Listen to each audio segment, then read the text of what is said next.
Issue 269 Reboot. The story starts out with Sonic being threatened, years ago apparently, by the Silver Sonic from Sonic 2 8-Bit. At first I assumed he was fighting in the tournament and the comic was having great pacing, but apparently no, it's just showing us more of its backstory with Breezy.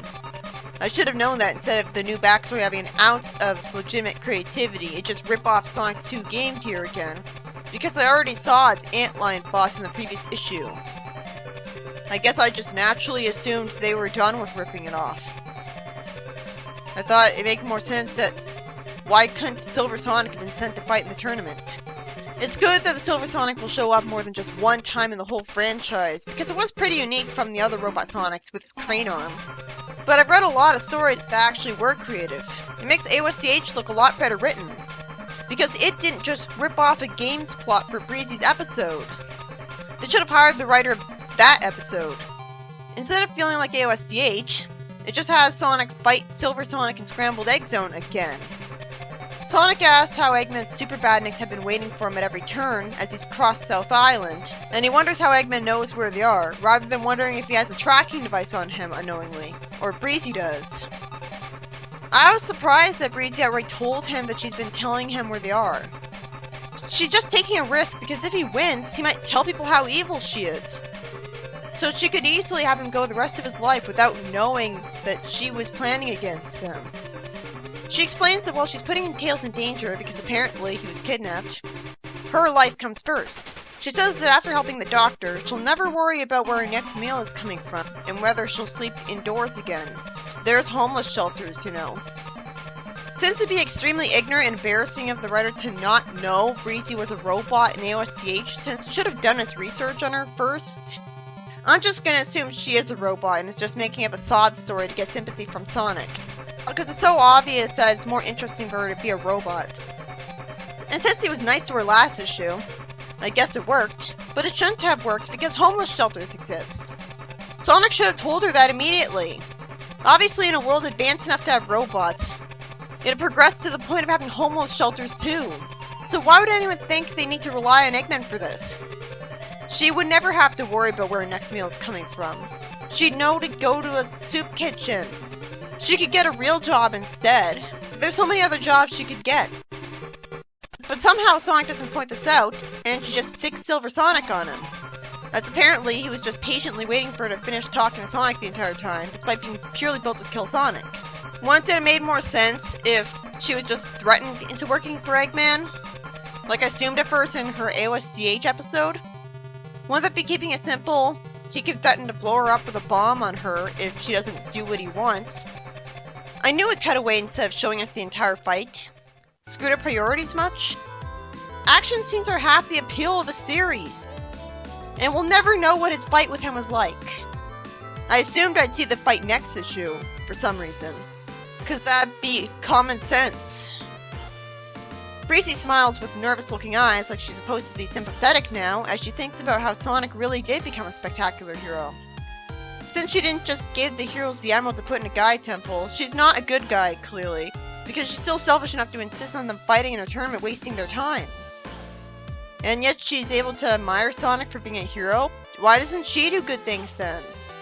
She thinks about the fact that she's still able to take advantage of him, I guess being proud of it for being so smart.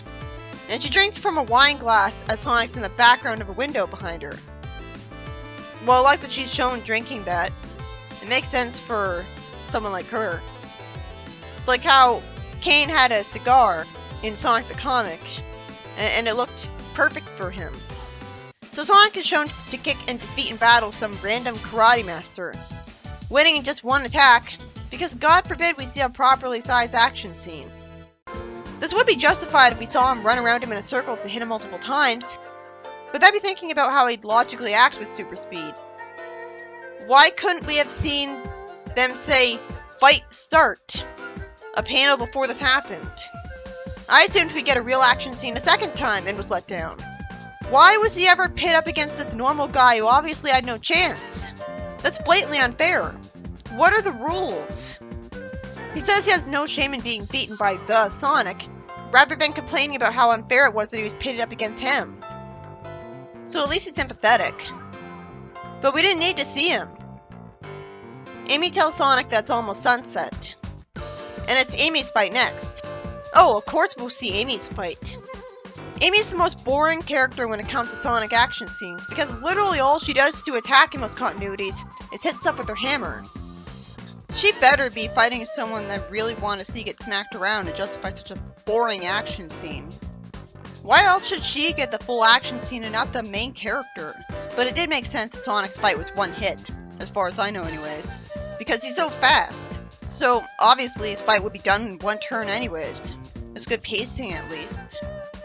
Sonic at least thanks Amy for warning him to leave, doesn't want people to see him turn into the werehog and freak out. And he sits on a comfy bed in front of a widescreen TV, so at least he's got a good room. He naturally hates sitting still, but doesn't know what else to do. He should have brought a Game Boy. Then he wouldn't be as still because his fingers would be moving. That was kinda obvious. I like that he has the option to watch Amy and Tails fight. I didn't expect that. And he's at least written to complain that Sally couldn't buy more entries for the team. But to be fair, it's better that way because it cuts down on padding. The tournament arc would last even longer if all of Sonic's friends participated. Or worse, all the action scenes would be much shorter to make room for all those fights. And we don't need that to happen a third time. And it makes sense because it's following the game and the SADM characters weren't fighting in the game. So, what's the point of having SBO know anything and report at all, other than recap here? So, who's Amy fighting? Well, that failed. How do you screw this up? First off, while this character is kinda ugly, I don't even know him. And second, we don't see her hammer impact him here, so there's no reason to care. He gets sent flying into the wrestling arena ropes. I expected them to be fighting in a coliseum, like in Sonic X. That'd give them more room to fight. It'd look more impressive. But I forgot that, of course, because it's a Sonic the Fighters adaptation, they'd rip off the wrestling match arena style instead. I always imagined there'd be fights in a golden coliseum at this arc, but nope. It's a minor thing though. Espio looks scared, lampshading that Amy looks scary when angry. Seriously, why in the world did it move to focus on Espio and then cut away to some random fat woman? Isn't it obvious that when you're writing a series full of action, you should focus on the action scene? Well, on the bright side, I didn't hate the guy Amy was fighting, so it's not as bad as it could have been, because if I did hate him, I would have wanted him to get hit even more. It just made her look a bit unsympathetic. And it is faster pacing to do this. But the whole tournament would look especially pointless if they just rushed through all the fights as fast as possible to get it done. At that point, why does this still last so many issues? Why even write it at all instead of Sonic just getting an emerald right away if it's going to be rushed through like this? They don't have Bunny enter the competition because that wouldn't be like the game. But apparently that's a shitty excuse because they have Sonic and Amy fight people who weren't in the game. That's obvious padding when they could have just had a larger amount of space for the fights that actually were in the game. Which is common sense instead of this. At least the woman has a unique design. At this point, I'd rather see humans. They're not objectively bad looking, even out of context. They're not the awful Mobian designs we've had lately. At least I know what species she is. She says that her shard from a jeweler set her back a lot of money, but then Knuckles tells her that's a shard of a larger gem, and randomly accuses her of finding it in her backyard, when for all he knows, she did buy it. And he demands it back, looking menacing. And okay, she doesn't know who he is. So Angel Island is a secret, like Rouge thought. And so is he, apparently. I guess it makes more sense in a world full of sub-bosses that can have independent plans from Eggman, that Eggman would keep the island a secret, so that he wouldn't arrive there to find out the Master Emerald was already stolen and hidden by one of his sub-bosses. And he'd have no idea which one, just to get an advantage over him. Already, Snively wants to do that. Except all of his forces used to be roboticized, apparently. And that must have been back when he first discovered the Master Emerald. He would have known that his roboticized sub-bosses wouldn't have gone after the Emerald. It made sense in Fleetway that Eggman told everyone about the island because he was the only ruler in charge of the world. Basically all the villains worked for him anyways and were too scared to oppose him. So he just wanted to annoy Knuckles by sending people to his island. And back when people were all roboticized, well of course he didn't tell everyone about the island, because what would mindless Robians do with that information? People knowing about Knuckles' existence makes more sense to the audience because the audience knows he's a main character, and one of the heroes' friends, so you'd expect him to be famous. But I guess it makes more sense that his friends respect his antisocial shyness and let him stay out of the limelight, or else it'd attract these to Angel Island, even though people don't know where exactly it is anyways. It's just confusing, because he's famous out of universe, so you'd expect him to be famous in universe. He's one of the people who must have saved the world twice.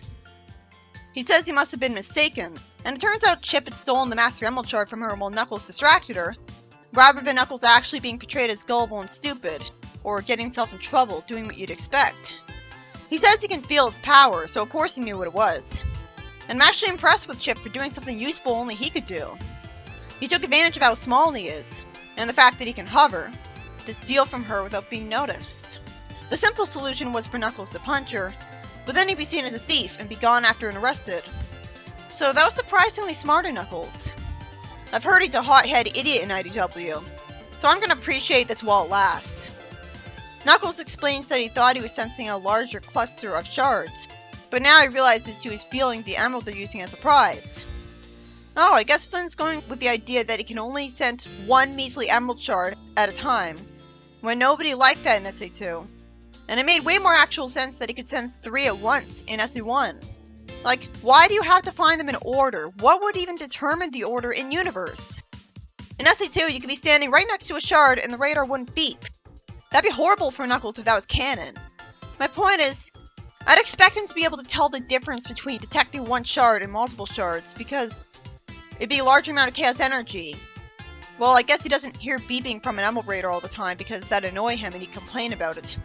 But he would sense 3 of them at once if they're all in one area, because that's how it worked in SA1. The point is, he didn't need to have this panel, it's just confusing. I naturally assumed this wouldn't be the case. Chip's excited about the idea of getting a second Chaos Emerald. And Knuckles says that if the world gets brought back to normal, his island will crash into the ocean. And it was confusing because Chip didn't even react to that in the next panel. You'd think Knuckles, the antisocial loner, wouldn't want Chip around, when he clearly doesn't have to be around him. But it proved its usefulness, so maybe he told Knuckles he could do that ahead of time.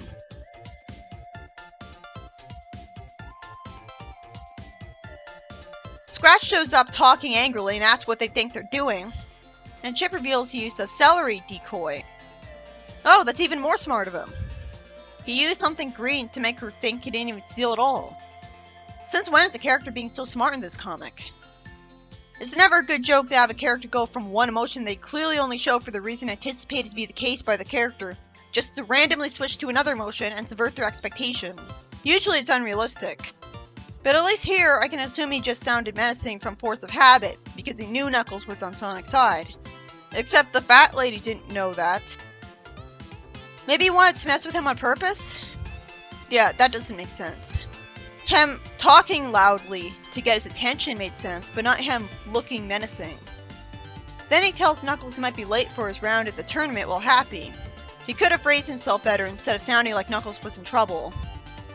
I just realized what makes him look so weird and different. It's the fact that he doesn't have an eyebrow like in AOSCH, and instead he has a metal eyelid that looks different depending on his emotion. It's why he looked more like a robot to me in the comic. But he already has organic feathers.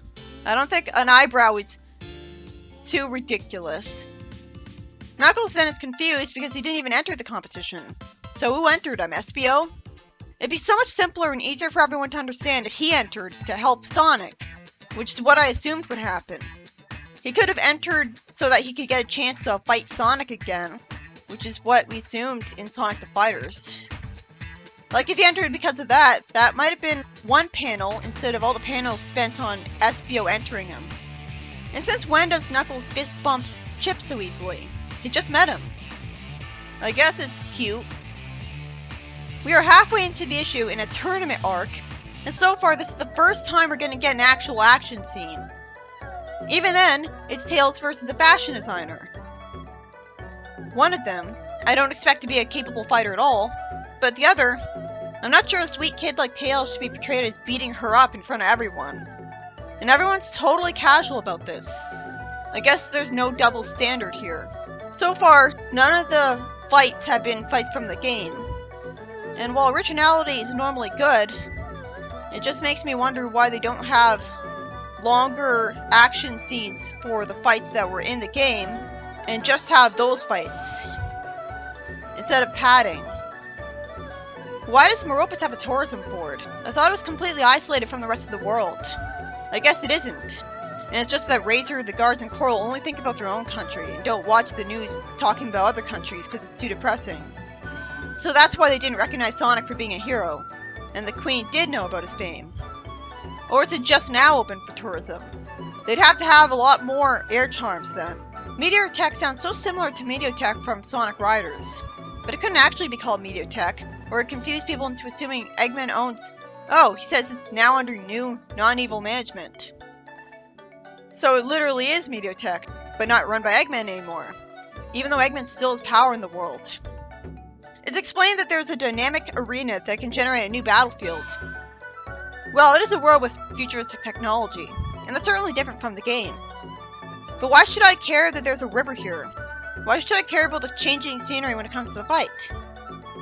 So after Honey shakes his hand like she's supposed to, she, I guess, moves him around because of it in a surprise attack. Wouldn't that be such an obvious idea for an attack that it'd be considered cheating? Where's the referee? I guess anything goes in these fights. I mean, otherwise, Sonic wouldn't have been allowed because it'd be clearly cheating. She jumps over Tails. Her actually being able to fight well does make more sense because it explains why she thought entering a fighting tournament was a good idea, and even the most unlikely seeming people can still turn out to have black belts. Tails spins around with his tails, and spin dashes and gets dodged, not hitting her at all, and it's nice to see Rotor put his hand on Cream's head as she and Sally look worried about Tails. It's also good to see Antoine bringing them a bowl of popcorn. It makes them relatable if they sit on the couch watching TV. But why isn't Big fishing? And apparently he's got a lazy eye in the Reboot world. I'm so glad there hasn't been much dialogue in these panels, because it kept the pacing fast. Honey plays a very obvious trick on Tails because she suddenly warns him of a rogue wave, when he should know that she just wants him to get beaten in the fight.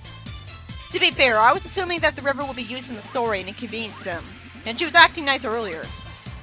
And Tails is a kid. He's supposed to be naive. You can be naive and smart. You're smart about some things, not others. I have absolutely no idea what's going on in this panel. This art is complete crap. He's hovering while spinning his tails below him. And there's a sky above him? I guess that's Honey. This shouldn't have gotten past the editing. It looks like there's purple liquid below him, but that wouldn't make any sense. Can't there just be multiple panels instead of one at this point? She punches him, and Cream says that tricking him was cheating. And yet Honey's announced the winner anyways by ring out.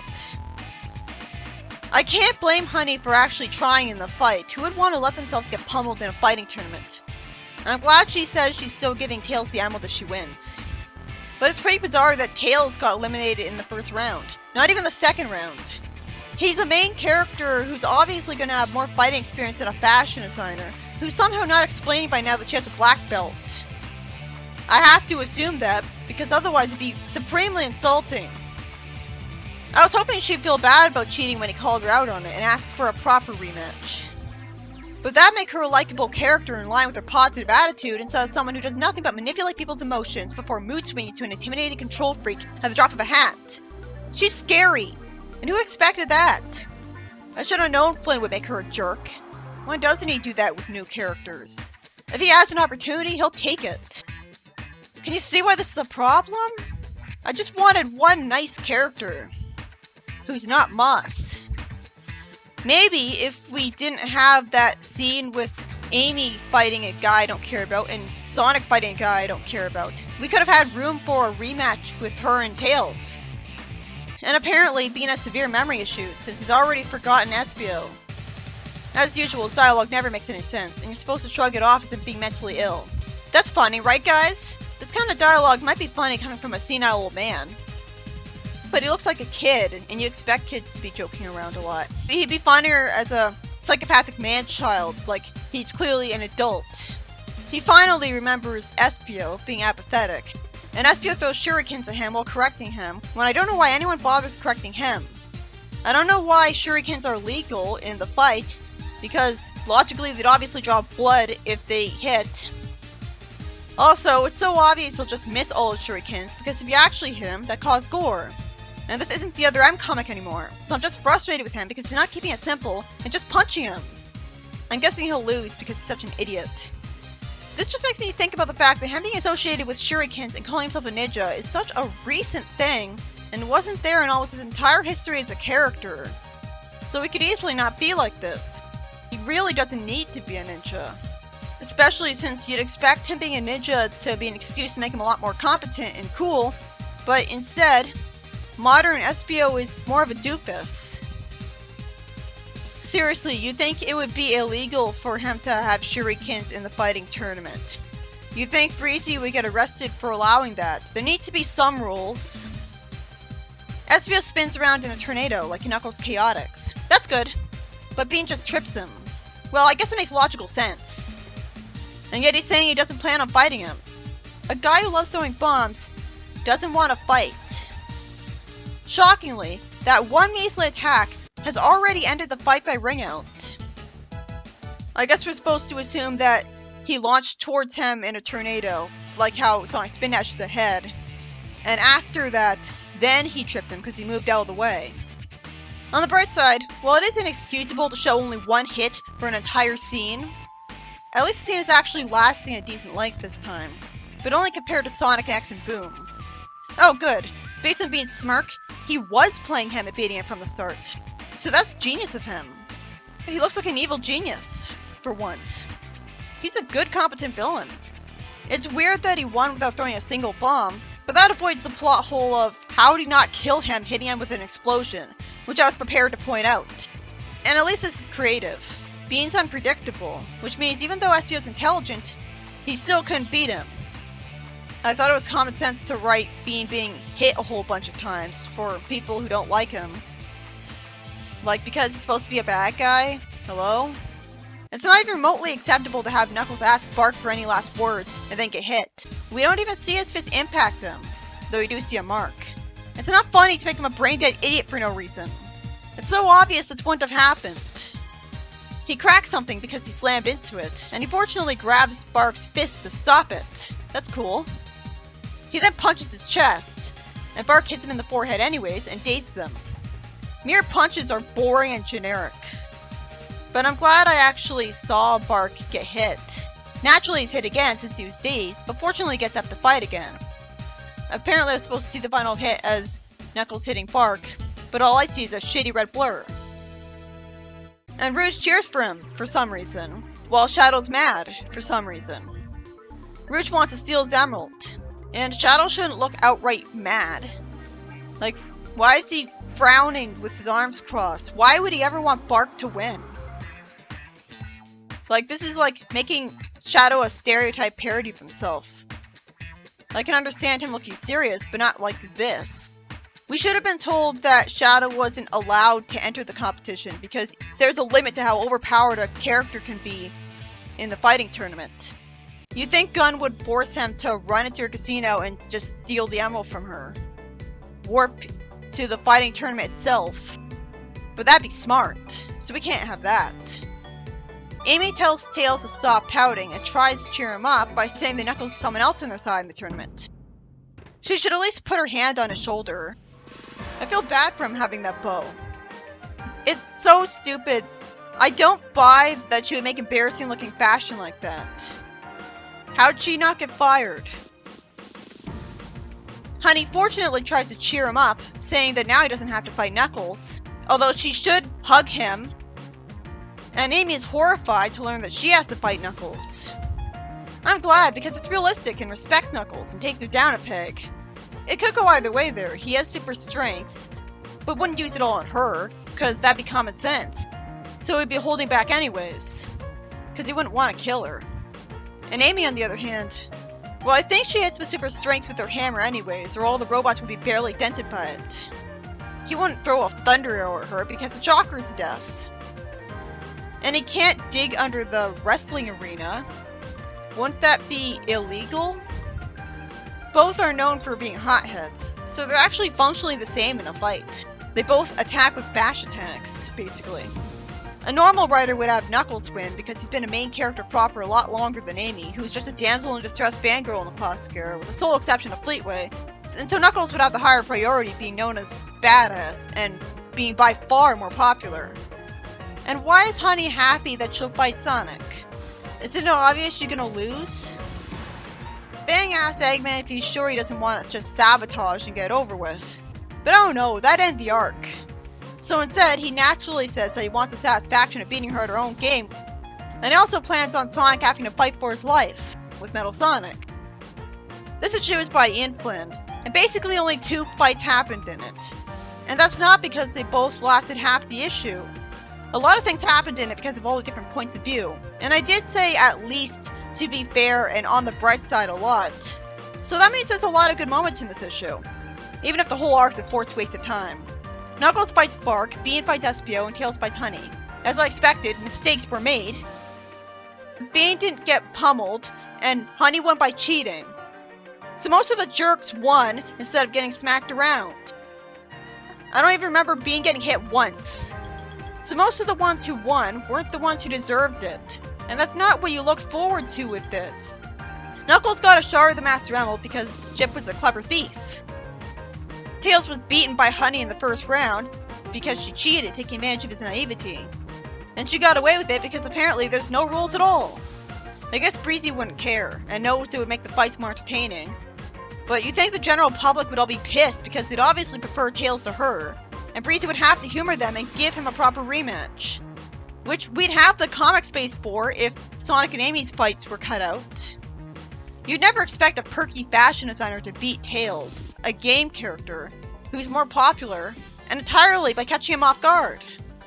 Tails isn't known for focusing on fighting, but still, he's been one of the most important characters in the series since almost the beginning. You'd think he'd be able to get further than the first round. Tails hasn't been treated especially well in the reboot. Rotor got most of the smart moments. While aside from him mentioning that he worked on the Sky Patrol with him, you wouldn't be able to tell that Tails was supposed to be a genius from this comic. All he's actually done is fly, like Fleetway Tails. And this kind of thing is straight out of earliest Fleetway. He gets bad luck being an idiot and isn't treated with respect. Espio lost to Bean because he got tripped in his tornado attack, then he inexplicably did instead of simply trying to punch him the whole time. Like you'd expect of the logical, only sane man.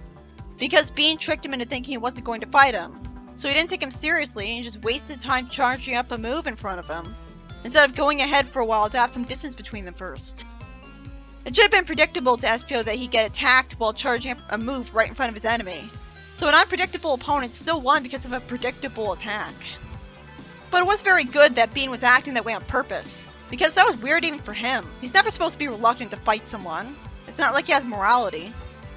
And Knuckles won to Bark, though we only got to see him actually hit him once. And here's surprisingly the only mistake that was an outright idiot ball. I could forgive everything else. But he knows Bark doesn't talk. He won't just stand there and wait for him to talk. He'd just punch him. He'd be ready for a punch. He's not about socializing, especially not with his enemies. For the most part, Bark had the upper hand. I guess that makes sense visually because he's bigger than him. Eventually I realized it should have been obvious from the start that Knuckles would have to win, because even Flynn wouldn't have Knuckles lose in the first round. But the fight started with Knuckles being an idiot. It's not like he has to win or Sonic's screwed, and anything can happen with his writing.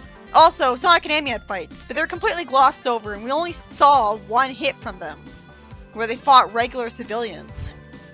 That's weird. Sonic is the main character, isn't he?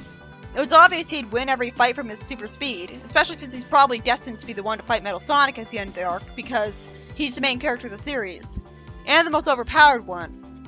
Every fight involving him is a foregone conclusion, so it makes sense to speed up the pacing and get over with as fast as possible, because there's no tension there. As weird as it sounds, Amy should have longer fights than Sonic in this arc then. I have a question. Why didn't Sonic and Amy fight people we would hate, and why didn't that fill up all the comic space that was wasted here anyways? It was common sense to show all of Sonic's fight as well as make it done over with quickly. Or better yet, not show it at all, and just have it be mentioned in the passing if it's going to be like that. But if we saw all of it, then we'd understand that it was short in universe, and we wouldn't be missing anything. It's so obvious how this issue could have been better. Almost all of the fights in this issue are ones that are original. Sonic and Amy and Honey's fights were all original. But Sonic and Amy's fights are totally expendable and worthless. So obviously the comic space shouldn't have gone towards that. It should have gone towards a rematch between Tails and Honey. How is Honey smarter than a genius? Isn't that kind of counterintuitive? You'd think there'd be more comic space dedicated to Bean fighting Espio, because then we get to see Bean get hit a lot more.